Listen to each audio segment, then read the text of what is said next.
Right. So the reason for this little Zoom meeting is that I'm doing this thing where I want to learn a load of skills, new skills, through lockdown.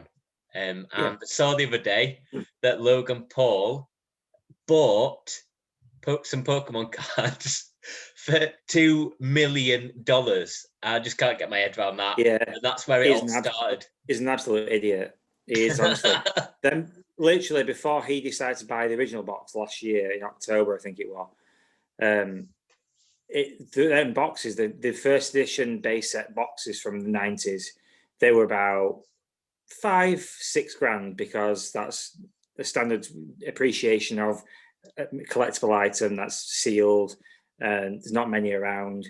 And then he goes and buys one for like $500,000, I think it was at one point. Like $350,000, wasn't it? For the first time he did it, which is and ridiculous. Then he opened every single pack. He charged like $11,000 per pack, and few people bought into that, and then is there going like 30,000.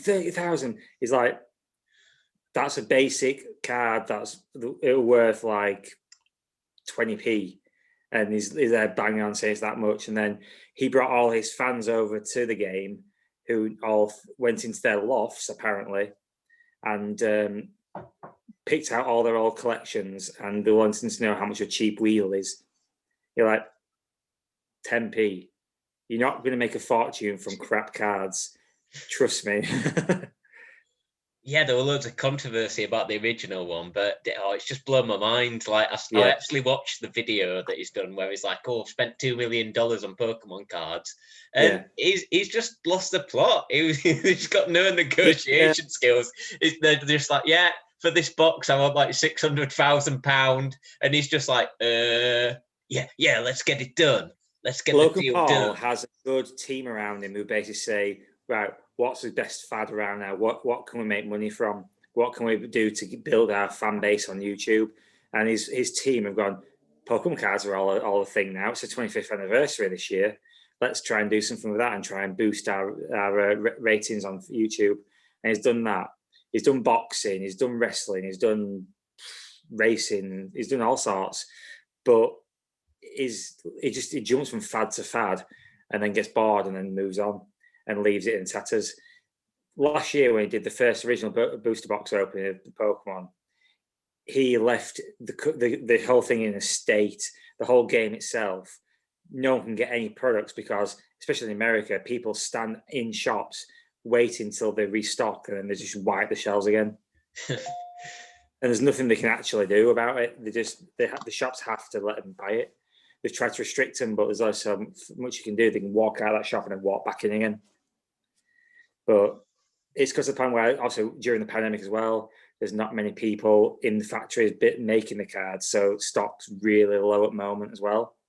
Yeah. So, but getting stuff, I mean, you used to be able to walk in Sainsbury's, as the Tesco, B&M, and you'd have to see shelves full of stuff. They'd be discounting them to get rid of them. And now you can't get them for love of the money. Yeah, he's driving the market, isn't he? He's set like the ceiling for the prices. Have you noticed that he's selling them straight away as well? He's selling them all later this month. So I wonder how much of a loss he's going to make on that. Do you reckon he'll make a loss, or do you reckon he'll do all right out of it? He'll do all right, even if he makes a loss on the actual initial product.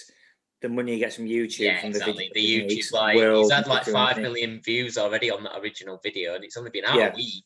So I don't know how much that equates to, but he'll be making bank on that for definite. Oh yeah. Right. So I'll just explain who you are first of all. Right. So I know you from comedy, so you're a comedian, but more importantly, you're kind of a Pokemon trader. Well, you're a fan turned trader, really, aren't you?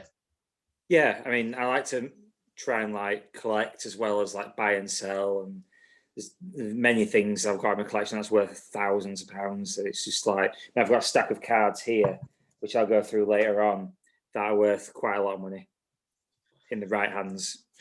I dread to think how much they're worth. It just blows my mind. So, like, first question, who's your favourite Pokemon? Silvally, as he is on the hat there. Which one is he? Oh, it's all one. He's from the Sun and Moon era, so that was So what is 3 years he? ago. What is He's he? a chimera. It's a mixture of bird and like, if you can see the picture there, Yeah. it's a mixture of bird and like mammal. So if you can, you can't really see on that one. Like my daughter's really into Pokemon, so she got this book with all the Pokemon in once, and I was just flicking through when we were bored one day, and came across Sharpedo, which so that's a shark cross between a torpedo. Ah, not a paedophile. That makes more sense now. Well, at least I've learned that. If I've learned nothing else from this, I've learned that. I've got a better of Silver Valley here, so you can see it's kind of like he's got claws. Look at him go! Look at that bad boy. So he's got like a fin for a tail, so it's like a fish. His back legs are kind of like a mammal's, a bit like a tiger type of thing. And then his front claws are like talons from like a bird. And he's got feathers. This is what will be like after Corona vaccine. Yeah, pretty much. Okay, so like my main bugbear with Pokemon is Ash, who collects all the Pokemon. He's 10 years old, right? Yeah. Yeah. My daughter's 10 years old, and there is not a chance I'd let her like roam around some random jungle or some random beach collecting Pokemon. Like so I don't really understand it, but the Alola region, I'm guessing that's like an area like West Yorkshire. Yeah. So like Chloe, if she said to me, "Oh, I'm off round Bradford with my pet rat to collect a Bulbasaur," I'd be fuming. I'd be like, "No." So I don't understand. Where are Ash's parents? His mum is obviously in the game and the movies and all, and in the show. His dad has never been revealed, which is obviously absent father. That's why the mum struggles to keep him at home, and he goes off on journeys and gets lost. Oh, that makes sense. It's not in single parenthood at all. Yeah, not great. So, have you got a funny Pokemon story? What's your funniest Pokemon story? I wouldn't say. Well, depending on how you see it, it's a kind of you have to be there kind of situation. Yeah, definitely. Because in terms of like anything, if you're at home and you're opening a pack of cards and you see something that's worth a lot of money, you kind of hyperventilate and you kind of go all geeky and scream and cry. Oh yeah, I've seen like them on the videos. Yeah, it's ridiculous. But like, funniest memory was, I think, I was playing the game as it is on the trading card game, and I didn't realize until after the game had finished that I'd been playing the whole thing completely wrong. So the deck I was playing was Mad Cargo GX, which came out 2 years ago. The ability was you can discard the top card of your deck. If it's an energy, attach it to any Pokemon on your side of the field. Now, I read that as attach it to the Pokemon whose ability you'd used. So they're attaching to that Pokemon every time I did it. And then I realized after I'd lost the game that I'd been doing it completely wrong. I could have easily won if I'd have actually read the card properly. Did you do a redo, or was that just it then?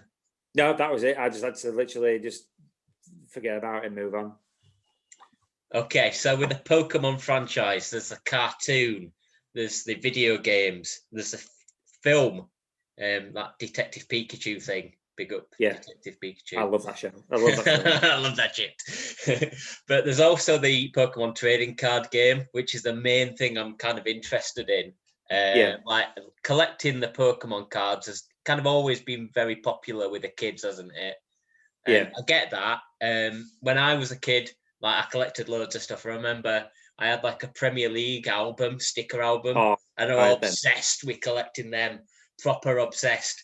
I'd use all my pocket money collecting them as well. So I'd go to shop after school and like buy loads of packs and go home, and I'd be excited to go home and like stick them in my book and that.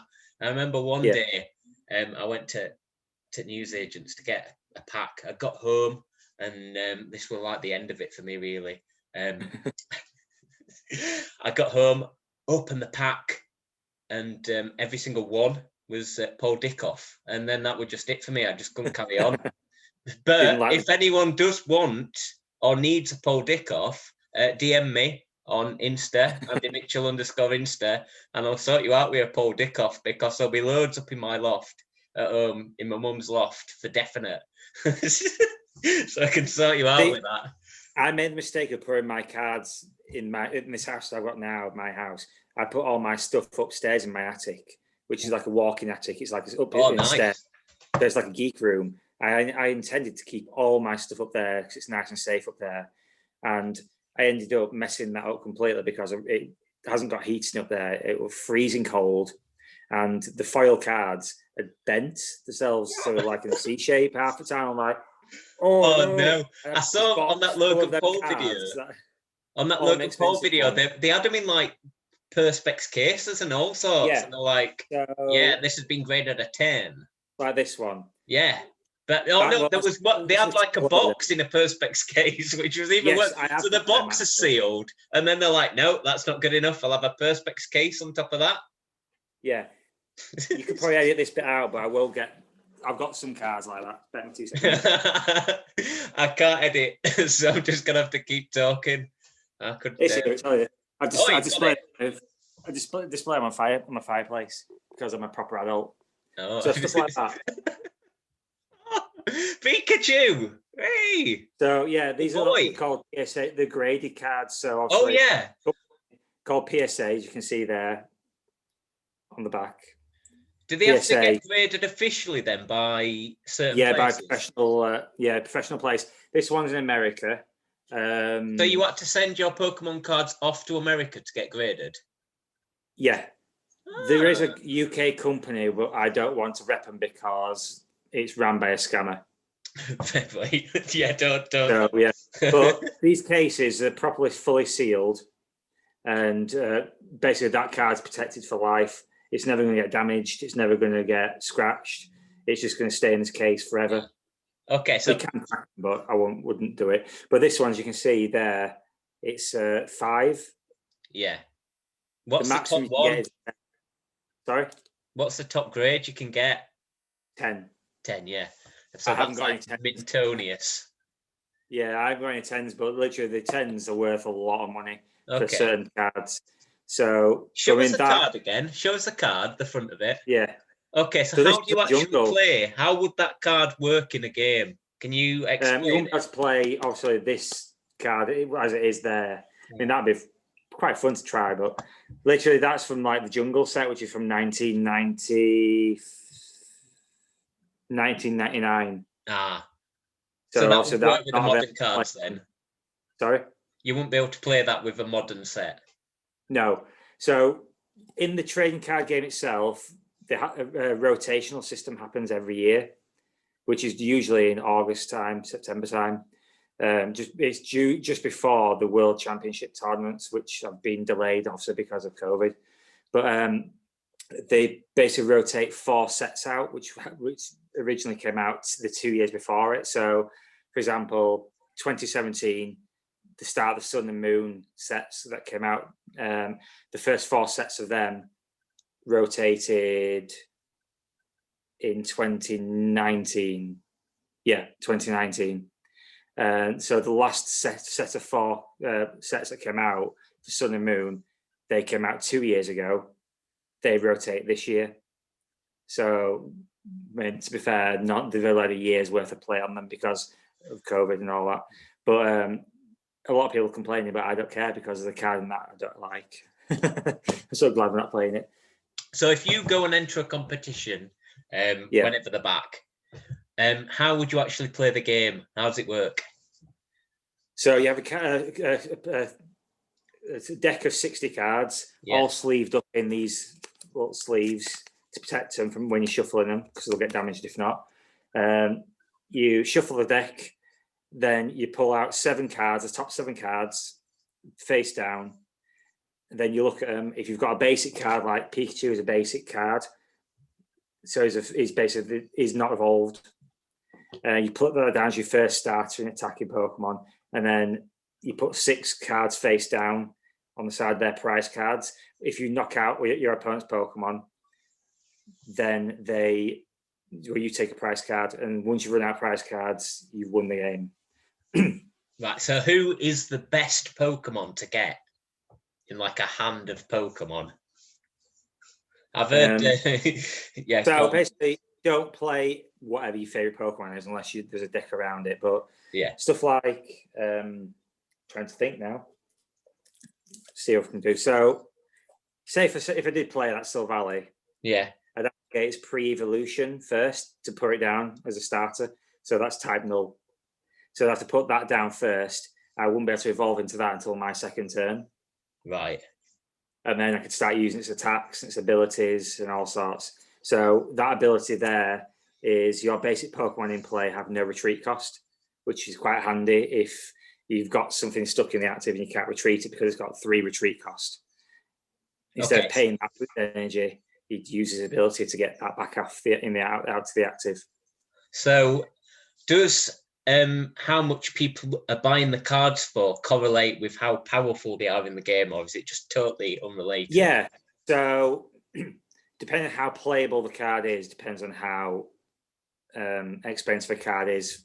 Cool. But it's also the collectability version side of it. So again, with the Silvally card, that when it was out, were about a £5 card, which because of the ability and it played quite well, and its attack's quite good as well because it accelerates energy to the bench. It was a decent card, and stuff like I don't know. Trying to find the card now that's actually quite playable but worth a bit more money. So what's the most expensive Pokemon card in the world? Who is it? Who is that bad boy? It has to be Charizard. I'm trying to figure out which one it is now. There's 2 different ones. Right. Both them 2. And they're the most expensive cards, are they, to buy? Yeah. So you're looking around about £500-600 for that. If you were to buy it on Facebook or eBay. Yeah. And is that the top of the, or is that just average? That is the top price. Okay. And that's as it is there right now, raw, what they call a raw card. It's not being graded. So if I were to put in a slab like that and get it graded and it comes like a 10, you're looking at well over £1,000. For a card. Oh, that'd have come in a pack that costs £4 or something, wouldn't it? Exactly. Or even less in the 90s. Charizard's always been a desirable Pokemon. Yeah. It's the first starter. It's a dragon, and people love dragons. But then that, which is a direct reprint of that card, but in shiny form. And that currently goes for around about £500 as well on its own. And the first ever Beckett graded card of that came out when it first came out back in 2019 sold on eBay for £10,000. Wow. Yeah. Imagine getting that as a kid and then swapping it away. And then knowing later that it fetches 10 grand. That's mental. Yeah. The first ever card I pulled out of a pack when I was a kid, Venusaur Hollow. Right.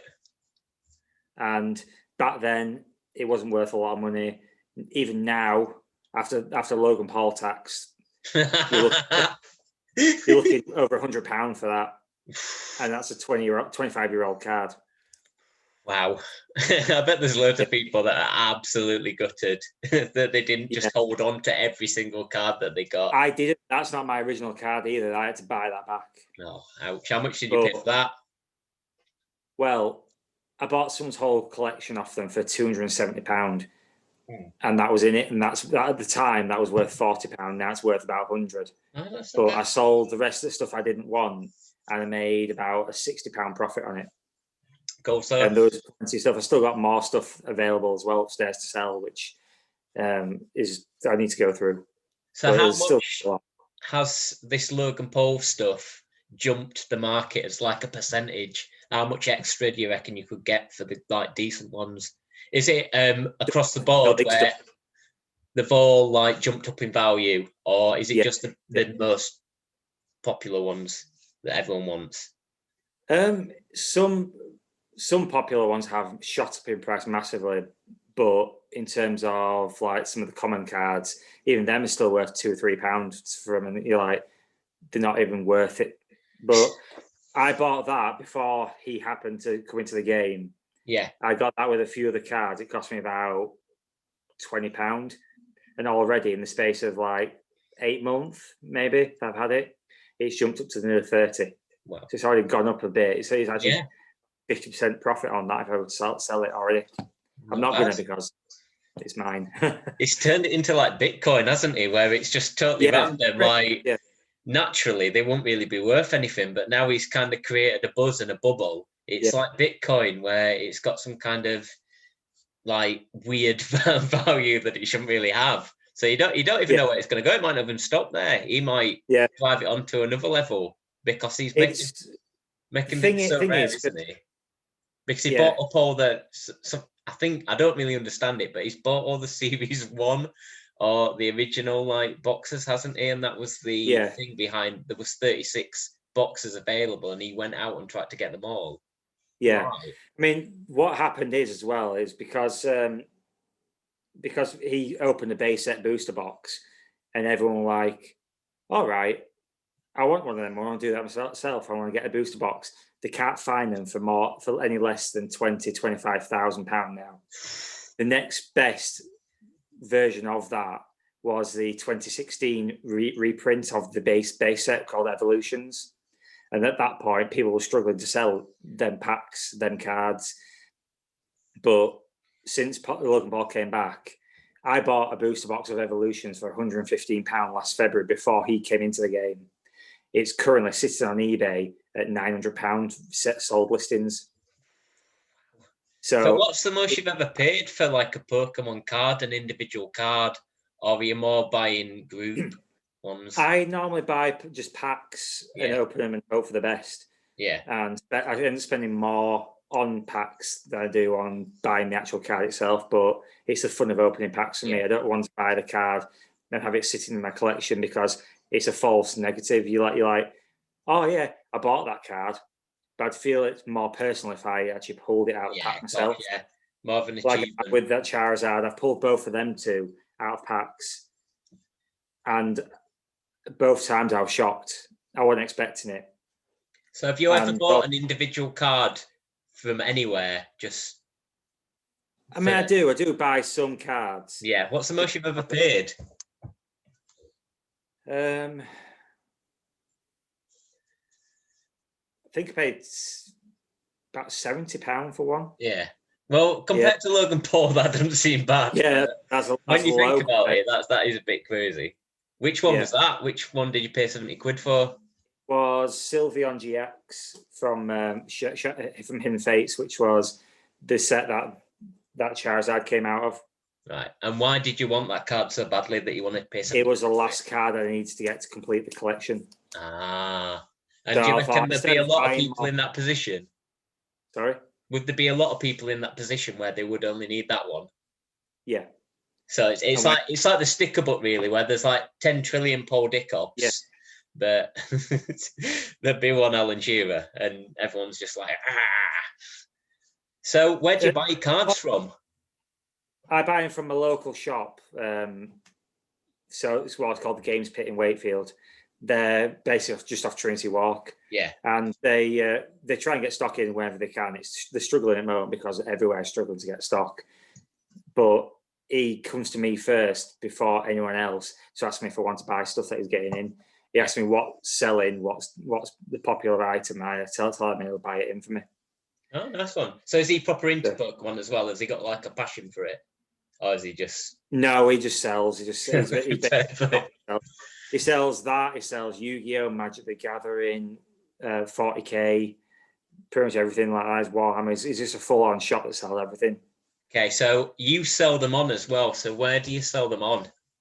On Facebook pages, eBay. I tend to try and stay away from eBay too much because there's a lot of people who basically buy it and then they'll try and claim that it's not turned up or it's damaged. Oh yeah, of course. So I don't trust eBay at all. At least if you've got Facebook Marketplace that come into your door or whatever, and it's a bit more. Well, still send it out. I still send it out. I'm also do that as well, so I can basically like I sent 2 cards off today. I use Royal Mail second class sign for. They have to sign for it at the other end to prove that it's actually turned up.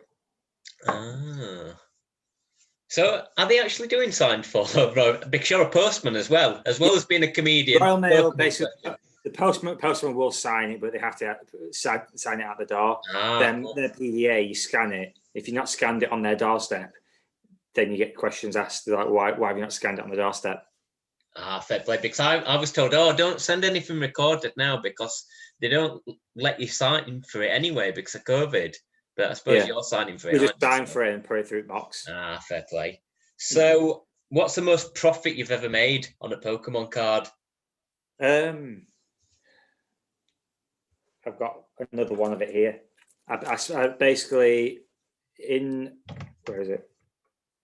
In the pre-release time of things. So when a new set comes out, they have a 2-week period before it's generally released to the public. Yeah. Called the pre-release. Oh yeah.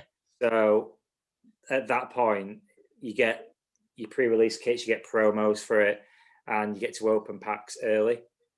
And what they call pre-release hype is when a card is worth more at that point because it's rarer to find. People pay more for it. Yeah. I pulled that out of one of the first few packs, and again another Charizard. Oh yeah. Put it straight on Facebook for £100, sold within seconds like that.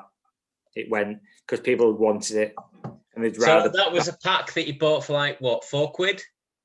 Yeah. So you've made a £96 profit at least, haven't you? Because you could potentially sell the others as well. In pre-release, what I tend to do is I buy a full case of pre-release kits that comes with 10 kits.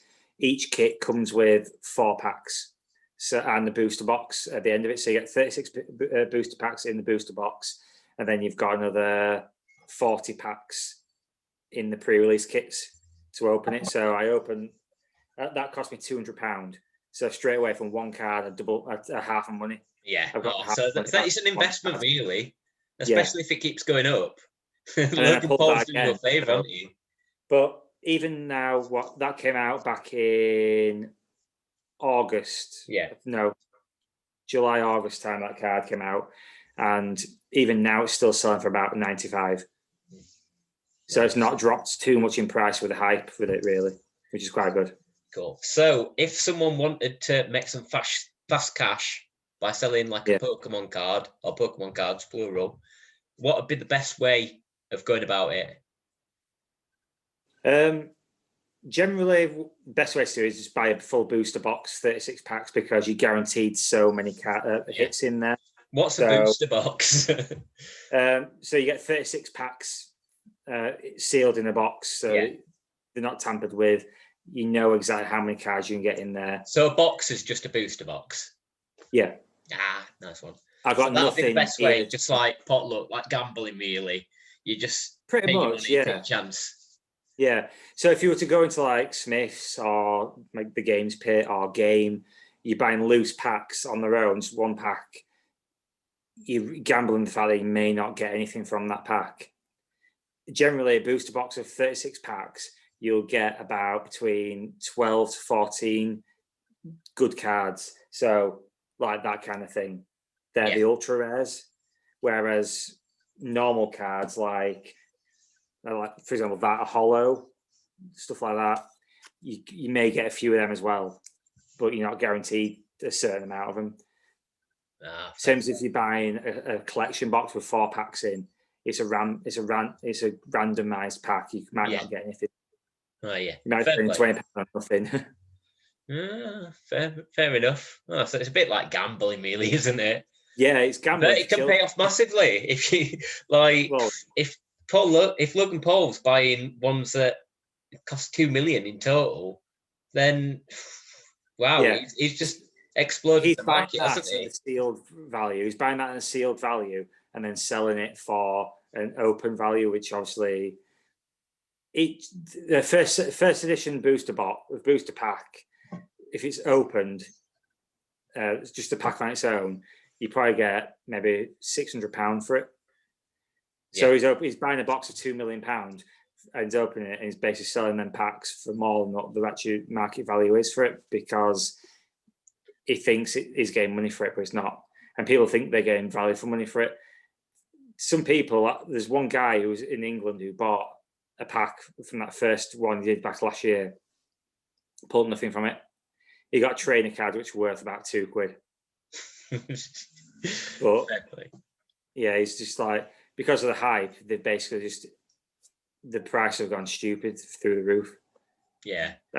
It's kind of stopped people wanting to buy and collect because they can't afford to buy them anymore. Yeah, it's pricing people out, isn't it? Yeah.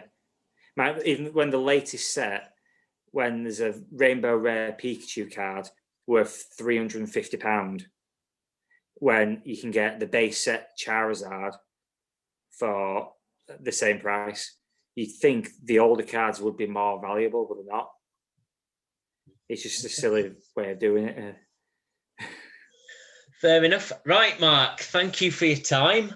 Do you want to sing us out with the Pokemon theme tune? No, I do not. I knew you'd say that. Come on, Mark. Come on. We'll do it together. No.